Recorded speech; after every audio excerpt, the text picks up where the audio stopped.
recorded live at Sunset Lanes in St. George, Utah, here for the title matches of today's JBT event. A great sold-out event to open up the state of Utah to JBT action. And we got both title matches going on at once. Braden Doolin is the number 2 seed in the handicap division. He's taking on top seed Ryan Clark and must win this match by 4 pins to tie and 5 pins to win. To their right, 2021 main event champ Riley Woodard is taking on defending champ in this conference, Josh Abagania, for the scratch title.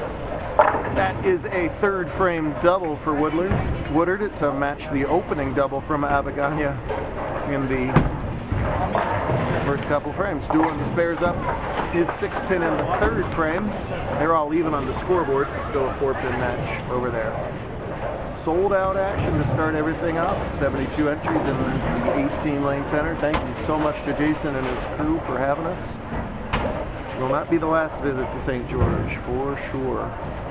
Good stuff. Josh, we just talked about a couple weeks ago down at Sunset in Henderson. He can play at any scoring pace, but when the lanes are tough, he's usually at his toughest, as he is able to just split boards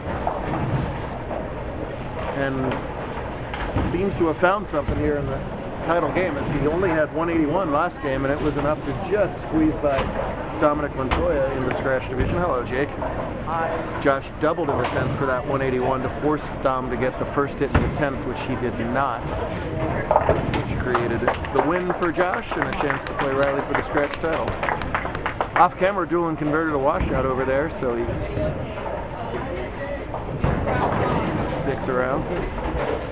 Nice, Jeff is the best right there. Don't butter me up, Jake. Jake King made the cut today, so he's very happy. He wants to get out of the action. That's a little farther right. Yeah, that's going to be the half 10 most of the time. It was beaten path, but beaten path after 8 games is a really, really beaten path. Mauled path, murdered path. There ain't no path. The massacre path. Massacre path. Ryan been at her top of the leaderboard just about all day long today. Qualified first after 5 at plus 91.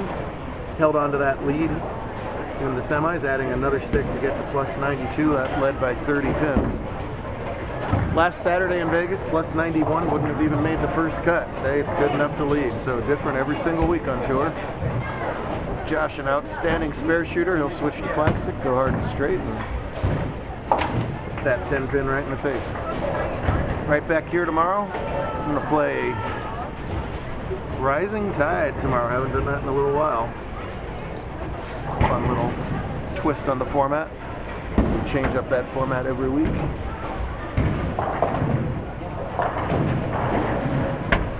Ryan will go cross lane at the 7.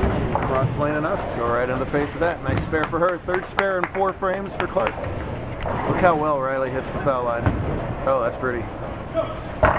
He told it to go. It went right into the heart of the 1-3 pocket. 3 in a row. Ties up the match again. We're all done in our subdivisions, as this girl didn't win. And she tried to con me out of a raffle ticket, too. That's so what happened. Instead, it's this girl who won. Lizzie Reese in the Salt Lake area took the title over Kendall today. This guy finished 4th in scratch. Barely. Cole kind of hang on for dear life at the very end there. Get my camera eventually back.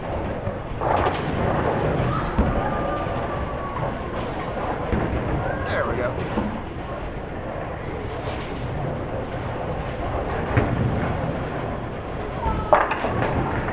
That's the one he needed to have go, and it held pocket either way. 4-bagger, and all of a sudden, after nobody had a look at all on this pair last match, we got spare 4-bagger versus 3-bagger spare.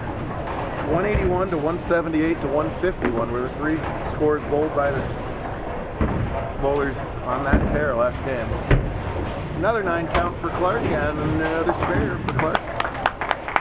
It's 4 out of 5 for her. So neither bowler has a strike, but both bowlers converting their spares pretty well to keep it an interesting match. Josh now a 6-time JBT champ. One of those oh so successful Abaganias. Say something. I'll try and cue you.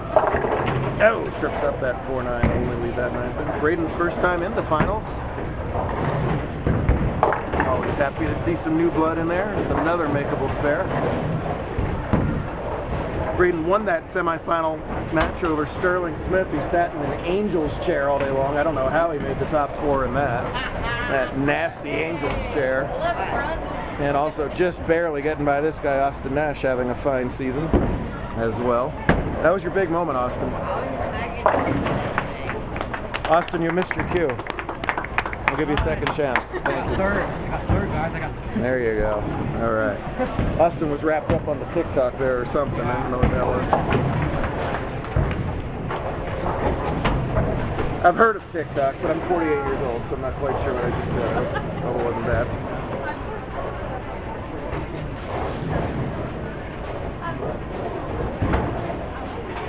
Great food here. Shout out to that crew. If you're in the area, stop on by and check it out. Doing a nice basic game, but it's going to miss the head pin right that time, and now a much tougher spare. One of the tougher ones he's had to shoot at, although he's kind of been all over the place. His first ball counts so far have been 6-6, 9, 7, 8, 6. Leaving himself some challenges, but making more than missing them. Josh, meanwhile, trails by 11 pins now, spare working in his 6th. Another flat 10 for him. And another nice spare from Braden. Well, leave himself some toughies, but that's 5 spares in a row. We still haven't broken the ice for a strike yet here in the handicap. Shows you how hard they were to come by today. Minus 68 cut in handicap, something scratch rather, something like that. 60, 70 down, pretty low. Well, I know the handicap cut was minus 26. That was Nate Harnett.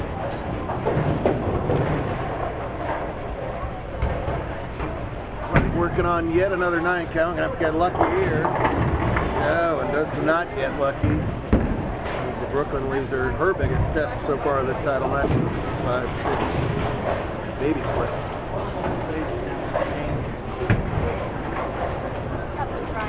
Solid fundamentals from Josh. Made no problem with that spare.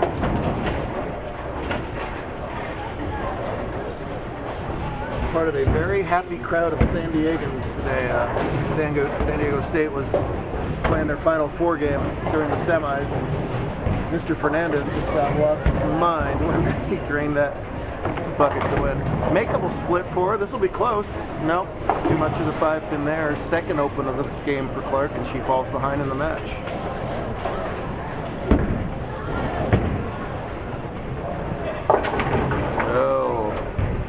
That one he really needed to go. He knew that one. Crashes through the head pin in the match. Flip-flops, assuming he can't convert to 4-6-7. So many big names bowl our main event tournament over Christmas time. When Riley won it 2 years ago, he wasn't that well known a name from the Salt Lake area, a little more distant geographically than some others, but he wowed the field then and had no problem today, basically cruising to the top seed at plus 204, which included plus 140 after 5. Comfortable tournament lead, but like in most bowling tournaments, you got to win that last one game to finish it off. You can actually bowl tomorrow and not need the win in the last game. That's an interesting quirk in Rising Tide. It's a total pinfall-oriented format. Should be a lot of fun.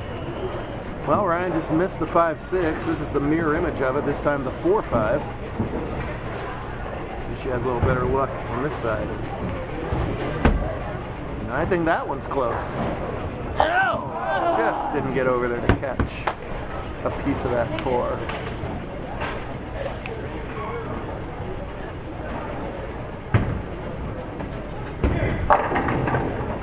Asks those twister pins to carry, they do.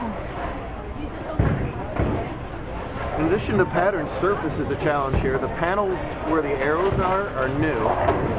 Either side of them are not. They're in the process of replacing the fronts.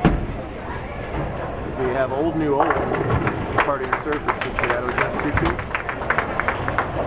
Bowlers are constantly making adjustments, and it's not just on the lane. Sometimes you have to adjust to the approach, to the surface.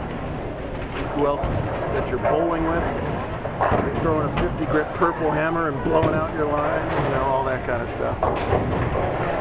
All right, Doolin here leads by 17, and he's got to win by 4 to tie, remember? So he's got himself a 13-pin aggregate lead. Abagandi is going to be up first over here on 4, having been given the lead on the bench.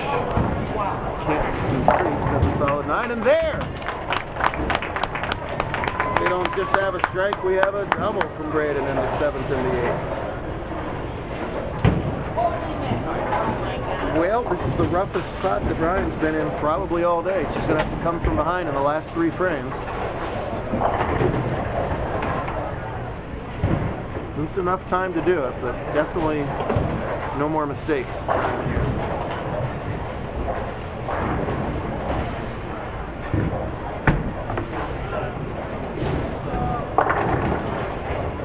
We'll have another cluster to deal with.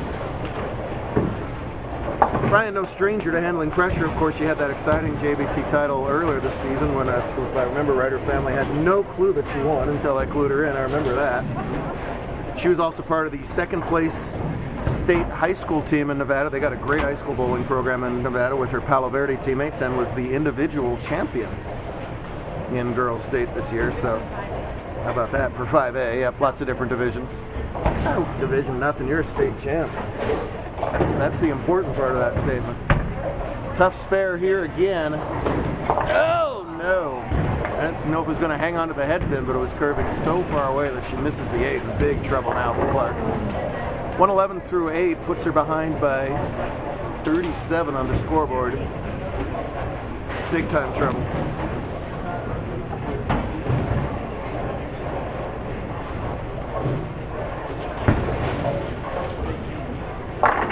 Pretty ball there from Joshua Oliver. That's what the initials stand for on that shirt. That's right, isn't it? Yeah. No. Well, as often happens, sometimes when you make the show as the 1 seed, you don't get to show off just how fantastic you've been all day. Her low game was 175. Her second low game was 193, and believe me, they were tough today. So to have that be the case is really a credit. This might be lower than any of that. Riley saws that, light it apart, and retakes the lead with that double. 9-pin advantage. Good spare from Ryan. She's in big trouble. This is Braden's turn to win at this point if he can consolidate. Working on a double in the 9th frame. I'm going to be working on this tripod overnight. That's another story.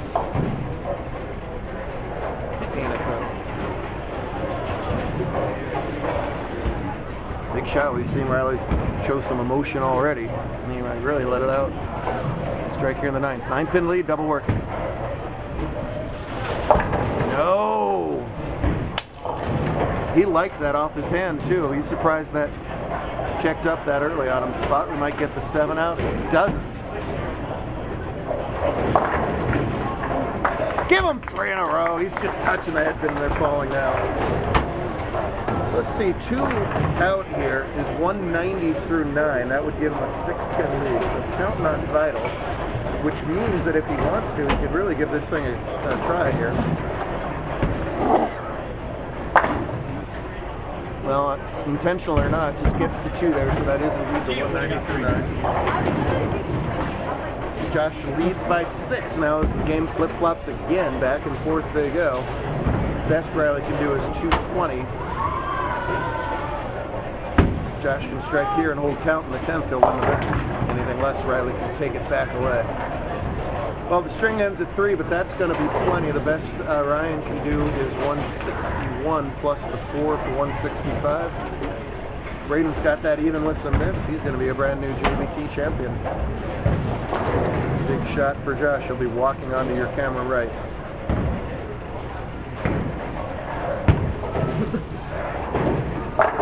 Wow. And another flat 10. He's being plagued by the flat 10s right now. But that's all right. Keeping the ball in play on a challenging condition. He'll take the flat 10s there. Even with just a mark in the 10th, he forces Riley to double. Darius won U17 very close to rubber, by the way. Then he said he got angry and he had to leave. So, you know. do not get in the way of Darius being hangry. Take a victory lap, young man. You are a JBT champion. Sir.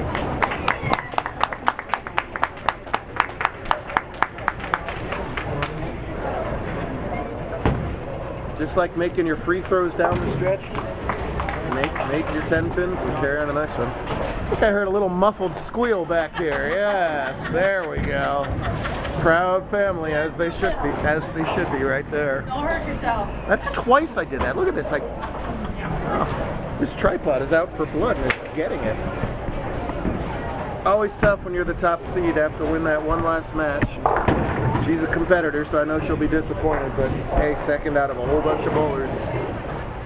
Every other bowler except Braden wishes they finished where she did. Try telling her that in the next 45 minutes, as you should be. Double wins, anything less than a double, Riley can take it.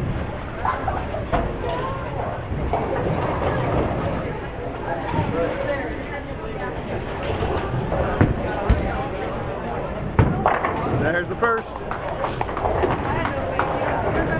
Came up with his best shots in the 9th and 10th of the semifinal. So far, his best shot of the match right there in the 10th. He needs one more. Would you get a strike, please? Please.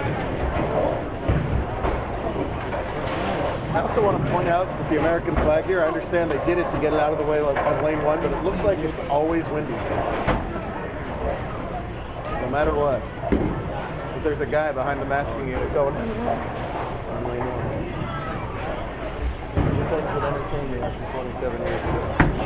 Strike! Ah! Good job, baby.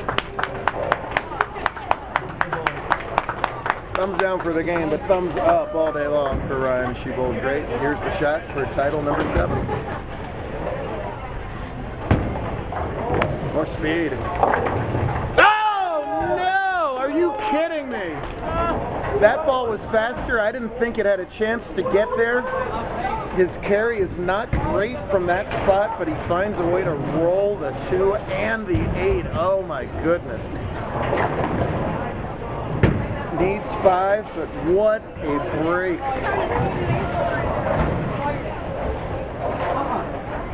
Oh.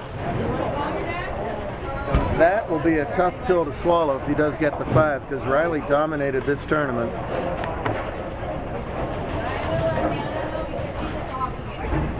Started off 250, 240, never looked back.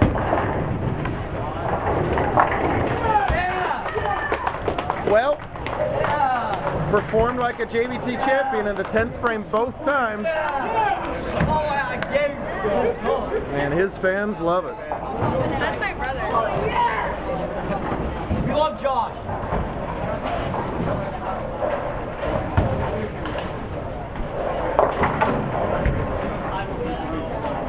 Well, obviously, the 9th frame was the difference there. I think he really liked that shot. Lanes change with every single shot. Feels a little bit more off the lanes. Checked up 1.5 inches faster than he expected, and results in a bitter second place for a really good bowler. And we all know how good Josh and his clan are around here, so he racks up yet another win. Makes the trip from San Diego worth it. Caitlin's billiards game is going miserably over there. Okay, Explain yourself. I tried to cheat, I'm not gonna lie. I used the Oh, just like the raffle, huh? I used the ruler. Ah, just like the raffle. I used the ruler and it said it was gonna go in and it didn't. Bet you this one strikes. I got it pretty good. Yep, of course.